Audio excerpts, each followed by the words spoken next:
Make a customized forearm guard for your cosplay or Halloween costumes in no time at all.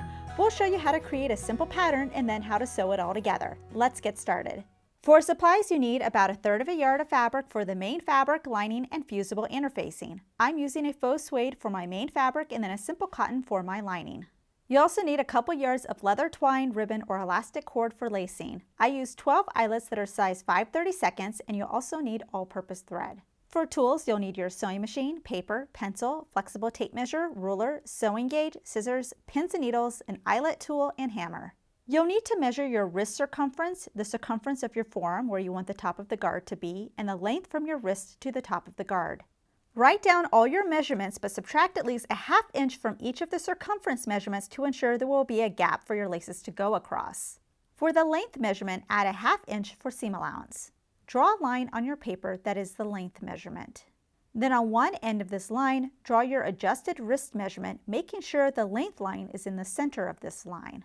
Repeat the process with the forearm measurement on the other side of the length line. Lastly, use a ruler to connect the edges of the wrist line to the forearm line and cut out your pattern. From your pattern, you're going to cut one from your main fabric, lining, and interfacing. This is for one guard, so if you want to make two, then cut 2 of each. If you want to do any embellishments to your main fabric piece, do it now, but try and keep any embellishments out of the seam allowance areas. Attach fusible interfacing to the wrong side of the lining piece by placing a press cloth over it, spraying it with water, and applying a hot iron until the interfacing is attached. Place the main fabric and lining pieces right sides together and pin all the way around. On the longest end, put 2 sets of X pins about 3 inches apart so we can leave a seam opening to eventually flip it right side out.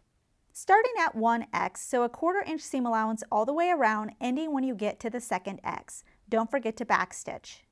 Cut off all corners, being sure not to cut any stitches. Flip it right side out through the opening and press.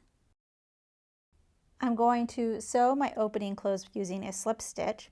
So I'm using a contrasting thread color on my hand needle here, and you can see I have my thread coming out on my lining side. Directly across from that, I'm going to grab a little bit of the folded edge on my main fabric. I'll push this all the way through. And then after I get my needle through, I'm gently going to pull my thread to bring the 2 sides together. So now I'm just going to go back to my lining side and then back to the brown fabric and just zigzag between the 2 sides until my opening has been closed. Edge stitch around the whole guard at your sewing machine.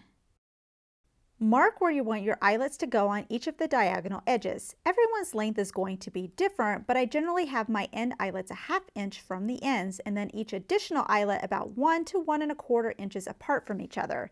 Use a pen to mark the center of the eyelet on your fabric.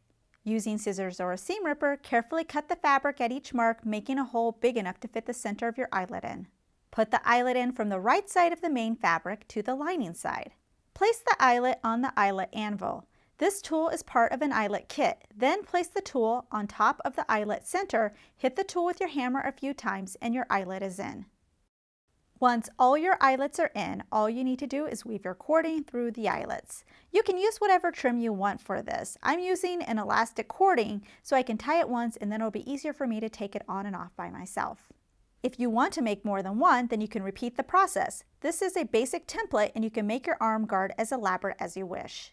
We hope you enjoyed this tutorial. Please subscribe to get notified of our weekly releases. Also check out ProfessorPincushion.com to view our complete library with well over 350 sewing tutorials. If you would like to directly support us, you can check out our Patreon campaign and earn some exclusive perks. Thanks for watching.